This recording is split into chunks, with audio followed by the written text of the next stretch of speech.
하나님의 전의 그릇과 소재물과 유황을 다시 그리로 들여놓았느니라. 아멘. 오늘도 예배 자리에 오신 여러분을 주님의 이름으로 환영하고 또 축복합니다. 할렐루야. 네, 하나님의 주신 은혜와 평강이 오늘 예배 오신 여러분 모두에게 함께 하시기를 주님의 이름으로 축복합니다.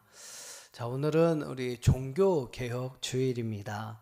우리 마틴 루터의 종교개혁은 16세기 부패된 유럽의 교회를 새롭게 하고 성경 중심 또 말씀 중심으로의 신앙을 세우는 그런 아주 중요한 운동이 되었습니다. 당시 로마의 가톨릭 교회는 면죄부를 판매하는 그러한 것으로 돈을 모았고요. 또 신앙보다는 교황의 권위와 교회의 어떠한 권력을 강조하였습니다. 루터는 이것이 복음의 본질을 왜곡한다고 생각을 했습니다. 1517년 루터는 독일의 비텐베르크 성교회 문 앞에 95개의 조의 반박문을 붙이면서 개혁을 촉구하게 되죠. 그 내용은 그렇습니다. 다 읽어드릴 시간은 없습니다만, 죄사함은 돈으로 받는 것이 아니고 오직 믿음으로 받는 것이다 라는 그런 어떠한 복음의 진리를 새롭게 강조하는 그런 내용을 성전 문 앞에 붙이면서 오늘 이 마틴 루터의 종교개혁이 시작될 수가 있었습니다. 여러분, 올해가 종교개혁 508주년이 되는 해입니다. 오늘은 그날을 기념하는 종교개혁 주일이기도 하죠. 지금 우리 기독교의 모습, 또 우리 그리스도인들의 모습은 좀 세상 사람들이 볼 때에는 그리 본이 되거나 올곧은 모습으로 보여지지 않고 있습니다. 그래도 세상의 사람들은 한국 교회와 성도들에게 대한 기대를 가지고 우리를 참 좋은 눈으로 바라보고 있습니다만, 우리들의 모습은 그들의 기대와는 전혀 다른 그러한 모습을 보여주고 있습니다. 뭔가 변화가 필요하고 더 좋은 모습으로 좀 바꿔야 하는 절실한 노력이 필요한 때가 아닐까라는 생각을 해봅니다. 무엇인가 안 좋은 모습을 좋은 모습으로 바꿔가는 것, 여러분 그것을 개혁이라고 할 수 있는데, 여러분 지금 우리 시대는, 우리 교회는 무엇보다 이런 개혁이 필요한 시대라고 말할 수 있을 것입니다. 이전에 우리가 말라기서의 말씀을 묵상하기 직전에 이 느헤미야의 말씀을 함께 묵상한 적이 있었습니다. 기도의 사람 느헤미야를 통해서 하나님은 무너진 예루살렘의 성벽과 성문을 다시 재건하였고, 또한 이 느헤미야와 에스라를 통해서 영적 부흥 운동까지 일어나게 했습니다. 그래서 보이는 물리적인 성벽뿐만 아니라 보이지 않지만 중요한 영적인 성벽까지 쌓게 되는 그런 놀라운 일들을 하나님께서 이 느헤미야를 통해서 이루게 하셨습니다. 놀라운 변화와 개혁의 역사가 바로 이 느헤미야라는 한 사람을 통해서 예루살렘 가운데 또 이스라엘 가운데 일어나게 되었습니다. 저는 오늘 종교개혁 508주년이 되는 이 종교개혁 주일에 이 느헤미야의 종교개혁에 관한 이야기를 여러분과 함께 나누면서 은혜를 나누려고 합니다. 오늘 느헤미야서의 마지막 부분, 바로 느헤미야 13장의 말씀은 느헤미야의 종교개혁에 관한 그러한 이야기입니다. 느헤미야서는 바로 이 13장의 말씀을 통해서 모든 것들을 새롭게 바꾸는 개혁의 이야기로서 마무리되는 것을 볼 수 있습니다. 오늘 느헤미야 13장은 느헤미야가 크게 세 가지 영역에서 이스라엘 안에 부패되었던 것을 새롭게 개혁하는 이야기가 나옵니다. 세 가지 영역에 대해서 우리가 함께 말씀을 나누게 되겠는데요. 오늘 이 말씀을 들으시면서 과연 내 인생에서 좀 새롭게 변화되고 새롭게 고쳐야 할 부분이 과연 무엇이 있을까? 오늘 이 말씀을 들으면서 정말 이 사회, 우리 가정, 우리 교회, 더 나아가서 우리의 삶 속에 정말로 개혁에 필요한 부분이 과연 어디에 있을까를 여러분 한번 좀 고민해 보시길 바라고, 잘못되고 부패된 부분들이 있다고 생각하신다면 오늘 여러분 느헤미야처럼 또 508년 전에 마틴 루터와 같이 그 모든 부분들을 새롭게 뜯어 고칠 수 있는 개혁의 은혜가 저와 여러분에게 함께 할 수 있기를 주님의 이름으로 축원합니다. 자, 세 가지 영역에서 오늘 말씀을 보면 느헤미야는 개혁을 단행하게 됩니다. 첫 번째 부분은 오늘 여러분 함께 읽으신 본문의 말씀이죠. 4절 말씀부터 9절까지의 말씀을 보시면 느헤미야는 성전에 대한 개혁을 단행을 합니다. 성전에 대한 개혁을 단행을 해요. 여러분 4절부터 9절까지의 말씀을 보시면 바로 느헤미야의 성전 척결 사건에 대한 이야기가 나옵니다. 예수님의 성전 척결 사건이 있는 것처럼 느헤미야의 성전 척결 사건이 오늘 말씀 속에 나옵니다. 여러분 원래 하나님의 성전은 소재물과 유황과 그릇, 또 레위 사람들과 노래하는 자들 문지기들에게 나눠주는 곡물과 새 포도주와 기름, 또 제사장들에게 두는 거제물을 두는 큰 방이 그곳에 있었습니다. 근데 여러분 느헤미야 시대에 보면 이 성전의 방을 맡은 제사장 엘리야십이라고 하는 사람이 그 방을 여러분 도비야에게 내어줍니다. 도비야가 여러분 누굽니까? 느헤미야 4장의 말씀 보면 이스라엘의 성벽 재건을 방해하는 중요한 인물 가운데 하나가 바로 이 도비야로 나옵니다. 산발락과 도비야라는 이름이 여러분 느헤미야 4장에 보면 아주 떡하니 박혀 있어요. 하나님의 일을 하지 못하도록 하나님의 성벽을 재건하지 못하도록 방해하는 일에 앞장섰었던 중요한 인물 가운데 하나가 바로 여러분이 도비야라고 하는 인물입니다. 근데 여러분 대제사장 엘리야십이 이 도비야와 결탁해서 예배를 위해서 또 예배의 봉사자들을 위해서 사용되어야 할 큰 방을, 성전의 큰 방을 그를 위한 방으로 내어주게 된 겁니다. 여러분 제사장이라고 하는 사람이 자신의 어떤 유익을 위해서 척과 내통을 합니다. 잘못된 것을 스스로 행하고 있는 거예요. 하나님을 위해서 예배하기 위해 필요한 그 성전의 큰 방을 적대자고 대적자인 도비야를 위한 방으로 내어줍니다. 여러분 그런 큰 잘못을 이 제사장이 행하였던 것이죠. 여러분 이에 대해서 오늘 말씀을 보면 이 느헤미야는 과감하게 이 도비야와 그에 속한 모든 것들을 성전에서 내어쫓습니다. 그리고 그 방을 본래의 용도로 회복합니다. 이게 여러분 성전의 개혁을 단행한 것이죠.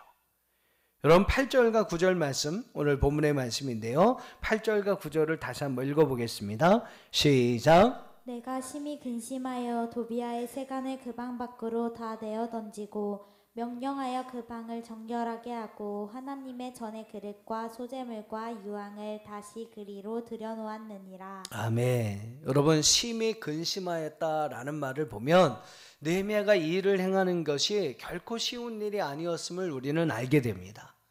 근데 여러분 느헤미야는 결단을 해요. 하나님의 성전을 새롭게 하기 위해서 그는 결단을 합니다. 그리고 엘리야십이나 도비야의 어떠한 반대가 있음을 분명히 기억하지만 그런 거를 무릅쓰고 그 성전을 새롭게 하는, 개혁하는 이와 같은 일들을 행하게 됩니다. 여러분 어떻게 보면 당시 총독이었던 느헤미야였기에 또 어떻게 보면 이와 같은 일을 할 수가 있었던 것이죠. 그 일을 할 수 있는 힘과 권력을 가지고 있었기 때문에 그는 그 힘과 권력을 가지고 부패된 성전을 청결케 하는 귀한 일을 사용하게 되었던 것입니다. 여러분 힘이 있었기 때문에 가능한 일이었다는 거예요. 그만한 권력이 있었기 때문에 느헤미야 도비야의 분노도 엘리야십의 분노도 두려워하지 아니하고 그들을 내어 쫓음으로써 부패된 성전을 청결케 하는, 여러분 개혁하는 이와 같은 일들을 할 수가 있었던 것입니다. 사랑하는 여러분, 하나님을 믿는 사람들에게 저는 힘과 권력이 있어야 한다고 생각합니다. 물질도 여러분 많이 가지셔야 해요. 이왕이면 여러분 믿는 성도들이 부자가 되어야 합니다. 명예와 지위도 얻어야 하고 인기도 가져야 합니다. 여러분 중요한 것은 무엇입니까? 그것을 오늘 느헤미야와 같이 하나님을 위해서 사용할 수가 있어야 한다는 거예요. 저는 여러분이 부자가 되기를 축복합니다. 아멘 하시면 그렇게 될 것 같으니까 아멘을 못 하시는 것 같아요. 여러분 부자 되시길 바랍니다. 많은 권력을 가지시기를 바랍니다. 직장에서도 여러분 가능하면 높은 지위를 가지실 수 있기를 바라요. 명예도 학벌도 능력도 여러분 안에 넘쳐나시기를 축복합니다. 다만 여러분 그것을 잘 사용하셔야 돼요. 하나님을 위해서, 여러분의 어떤 유익을 위해서, 우리 자신을 위해서 사용하는 것이 아니라 하나님을 위해서, 정말로 하나님이 기뻐하실 만한 선한 일을 위해서 그것을 잘 사용할 수 있는 믿음의 사람들이 꼭 되시기를 주의 이름으로 축원합니다. 하나님을 위해, 하나님의 교회를 위해, 하나님의 복음을 위해 선용할 수 있는 사람, 여러분 하나님은 그런 사람을 통해서 하나님의 놀라운 일들을, 오늘 느헤미야 같은 하나님의 놀라운 역사들을 이루시는 줄로 믿습니다. 또 하나님은 그런 자들에게 더 아름다운 권력을 주시고 명예도 주시고 더 많은 물질도 주시고 능력도 영광도 더하여 주실 줄로 믿습니다.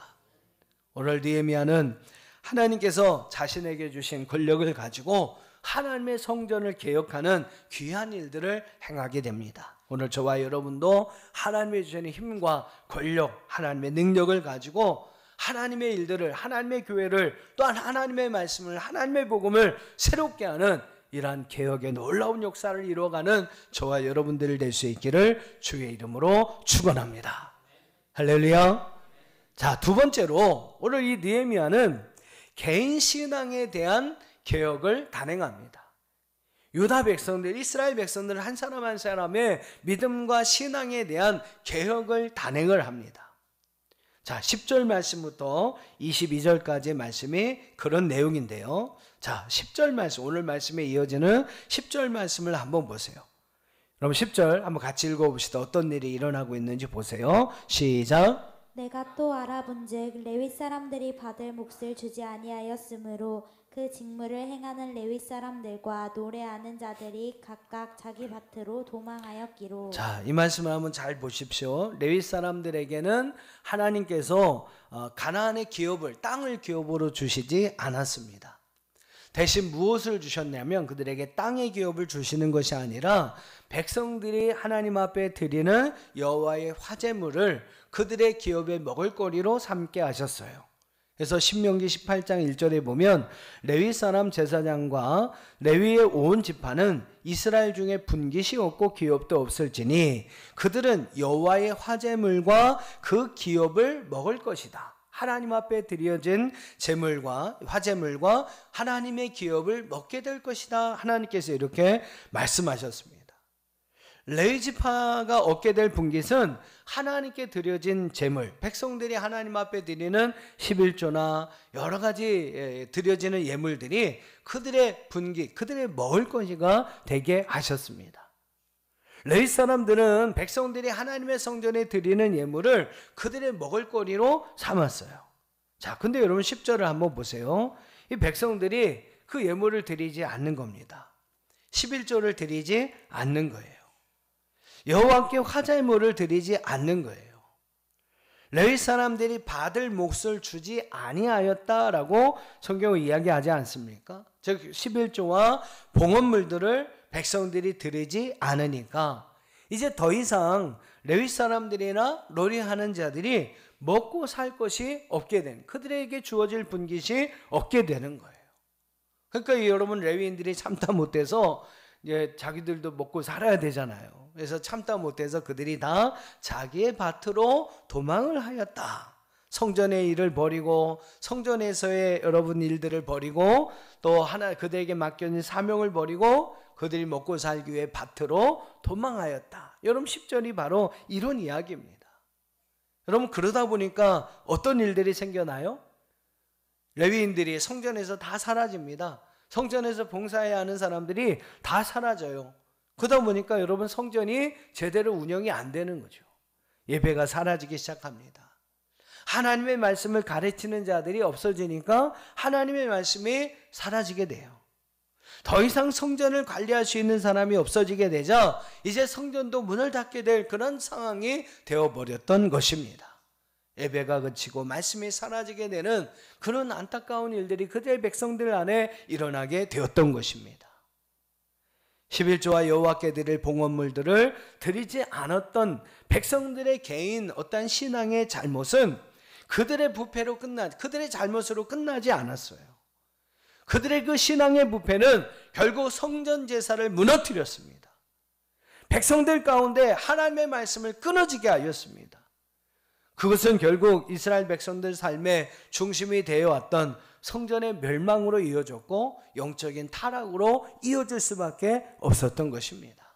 여러분, 이러한 것을 지켜보고 있었던 느헤미야가 그들의 어떠한 신앙의 개혁을 단행합니다. 자, 11절을 한번 보세요. 11절로 13절 같이 읽어봅시다. 시작. 내가 모든 민장들을 꾸짖어 이르기를 하나님의 전이 어찌하여 버림바 되었느냐 하고 곧 레위 사람을 불러 모아 다시 제자리에 세웠더니 이에 온 유다가 곡식과 새 포도주와 기름의 11조를 가져다가 곳간에 드림으로 내가 제사장 셀레마와 서기관 사독과 레위 사람 브다야를 창고지기로 삼고 마따냐의 손자 삭굴의 아들 하난을 버금으로 삼았나니 이는 그들이 충직한 자로 인정됨이라. 그 직분은 형제들에게 분배하는 일이었느니라. 아멘. 여러분, 11절 말씀에 보면 이 느헤미야는 하나님의 전이 어찌하여 버림바 되었느냐, 각 사람의 개인의 신앙에 대해서 뭐라고 하는 게 아니라 결국 그들의 잘못된 신앙이 하나님의 전을 버린 것이 되었다라고 이야기를 합니다. 그래서 그들은 느헤미야는 다시 레위 사람들을 불러다가 그들을 제자리에 세웁니다.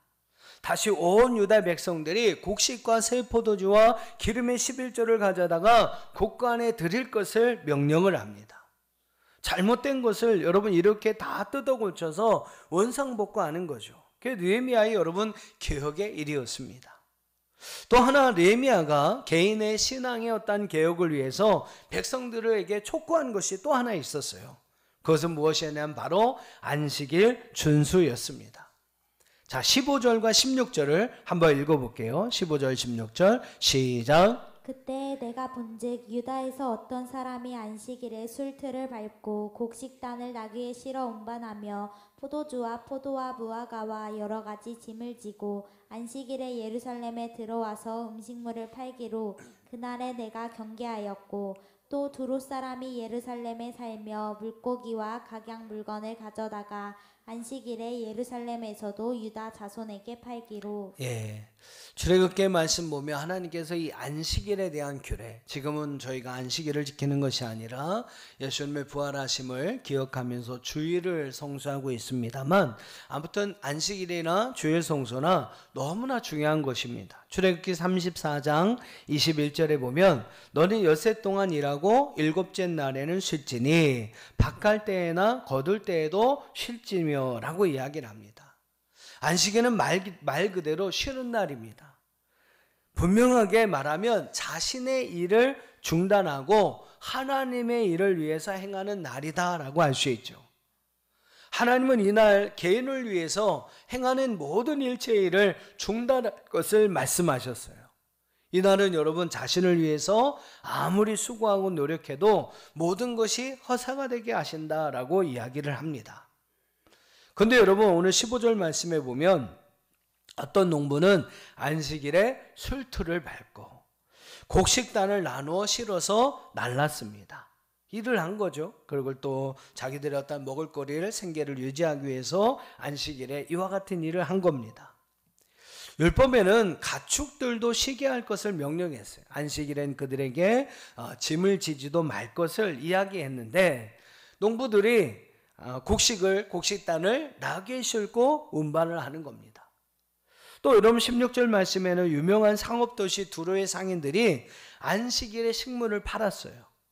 그리고 또 유다의 백성들이 그것을 사 먹었습니다. 느헤미야는 안식일을 더럽게 하는 자들에게 경고합니다.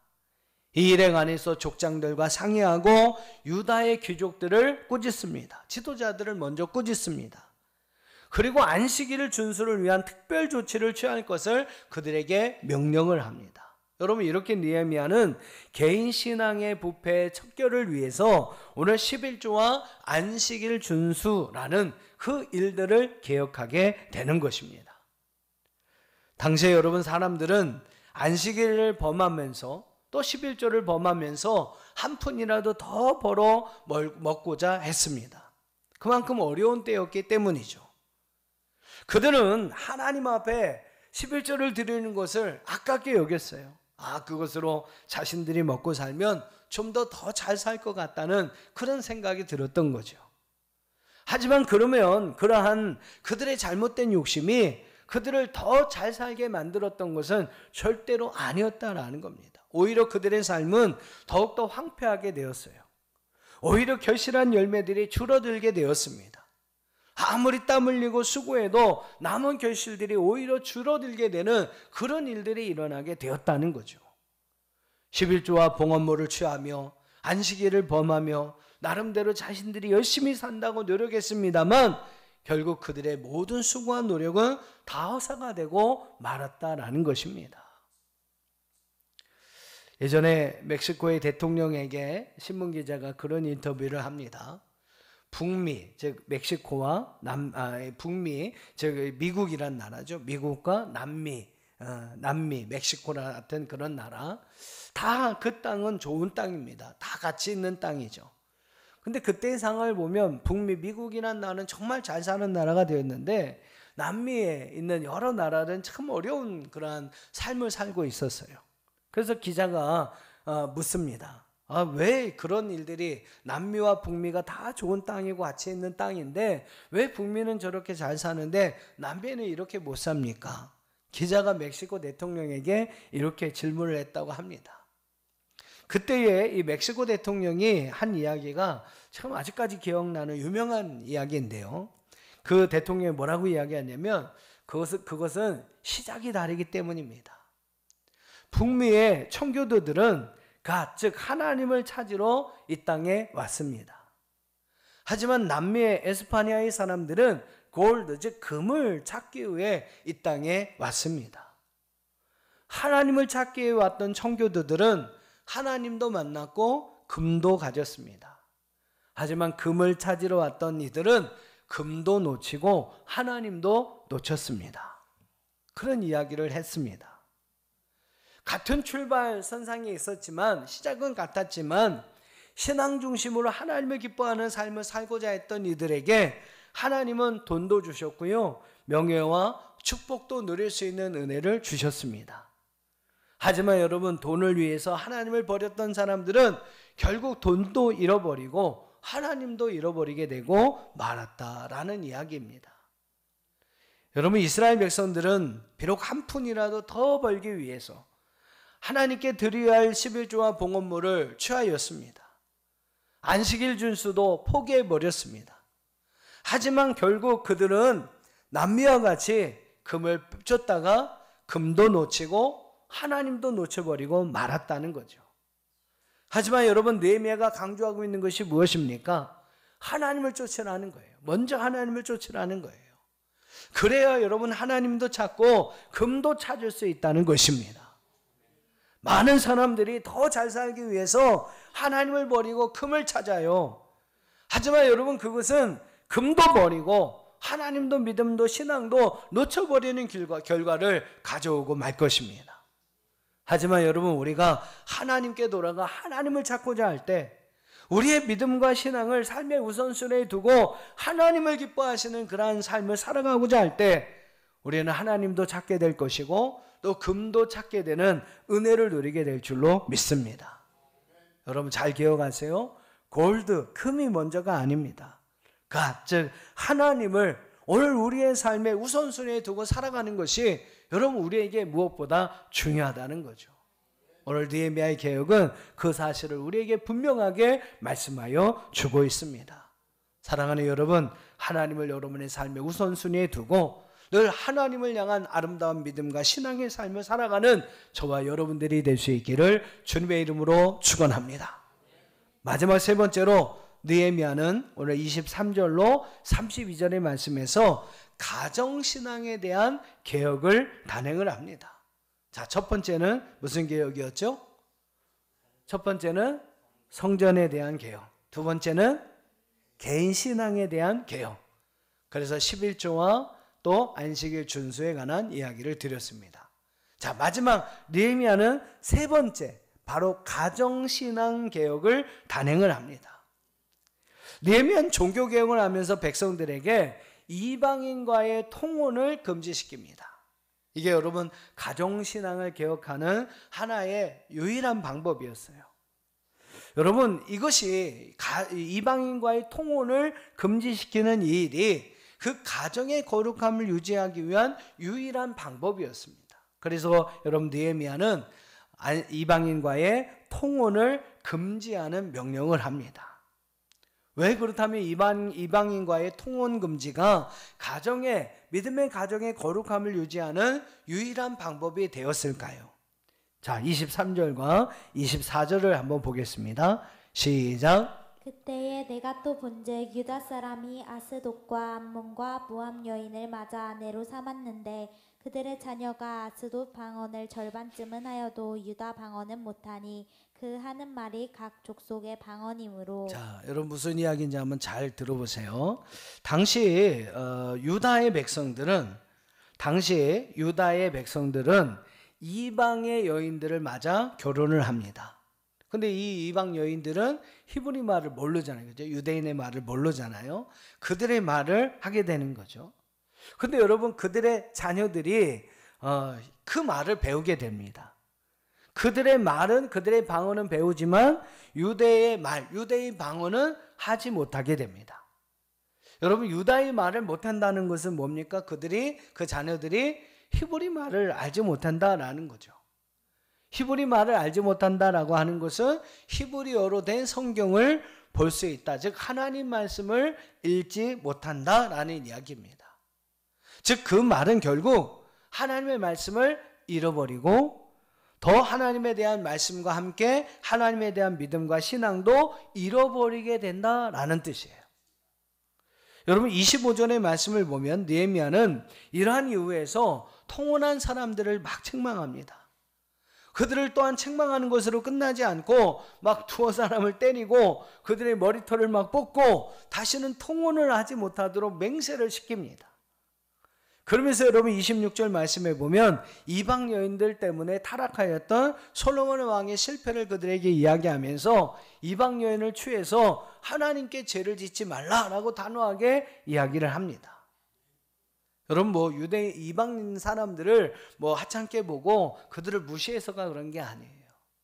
그 여인들을 그 아내로 삼고 그 며느리를 삼고 하면서 그들의 자손들, 그들의 다음 세대들이 하나님을 잃어버리고 하나님 말씀을 잃어버리는 결과들이 만들어졌기 때문에 그 가정의 믿음과 신앙을 지키는 유일한 방법으로서 오늘 느헤미야는 이와 같은 가정의 개혁을 단행할 수밖에 없었던 것입니다.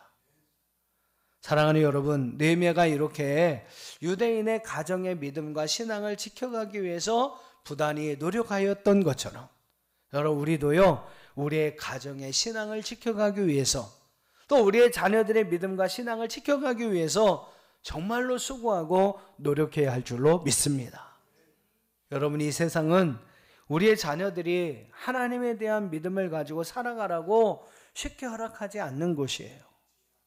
그들은 어떻게 하면 그들의 믿음을 빼앗을까를 고민하지 그들이 하나님에 대한 믿음 없는 세대가 되기를 바라는 것이지 여러분 믿음의 세대로 그들이 서는 것을 절대로 원하지 않다라는 겁니다. 세상은 여러분 그렇습니다.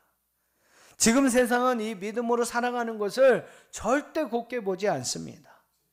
여러분 이러한 시대 속에서 우리가 어떻게 우리의 가정을 우리의 자녀들의 믿음을 시켜갈 수가 있겠습니까?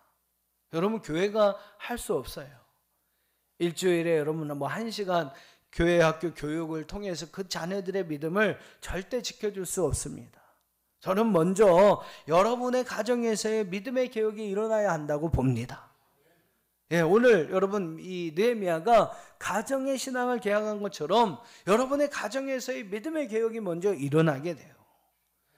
교회에서 여러분 교회학교 선생님들이 주일 성수해야 한다고 무엇보다도 먼저 믿음이 우선순위가 되어야 한다고 아무리 열심히 떠들면서 가르치면 뭐합니까? 가정에서 권사님, 집사님이신 부모님이 주일이면 먼저 학교 가고 그죠? 교회 가는 것보다 학교 가고 학원 가는 것을 더 중요하다고 가르치고 있고요. 시험이 코앞인데 교회 가서 무슨 예배를 드리냐? 학원 가서 공부해야지. 여러분 이러고 있는 상황에서 과연 우리 가정의 신앙이 바른 신앙교육에 과연 가능하겠습니까? 여러분 나라와 민족, 교회의 회복은요 근본적으로 가정의 회복에서부터 가능한 겁니다. 가정의 변화에서부터 시작이 돼야 여러분 교회도 변화되고요, 더 나아가서 나라 민족의 믿음과 신앙이 새롭게 변화되는 역사가 일어날 수가 있는 거예요. 가정에서부터 여러분 믿음의 회복이 일어나야 교회에서도 여러분 나라 민족에서도 믿음의 아름다운 회복이 일어날 수가 있는 겁니다. 그만큼 여러분 가정이 중요한 곳이에요. 사랑하는 여러분, 저는 여러분의 가정에서부터 아름다운 믿음의 교육이 잘 되어질 수 있기를 주님의 이름으로 축복합니다. 여러분의 가정에서부터 아름다운 믿음 교육, 신앙 교육이 잘 이루어져야 우리의 자녀들은 좋은 믿음과 좋은 신앙을 가진 자녀들로 잘 양육될 수가 있는 거예요. 사랑하는 여러분, 오늘 느헤미야를 통해서 가정 신앙 개혁이 얼마나 중요한 것인지, 오늘 느헤미야가 그만큼 중요한 것이기에 느헤미야의 마지막의 말씀에서 이 가정 개혁에 관한 말씀을 하면서 오늘 그 말씀을 마치는 것을 보게 됩니다. 그만큼 여러분 중요한 것이 가정신앙개혁이라는 사실을 여러분 분명히 기억하면서 먼저 여러분의 가정이 정말로 믿음 제일주의로, 하나님 제일주의로, 말씀 제일주의로 변화되는 놀라운 변화의 역사가 있기를 주님의 이름으로 축원합니다.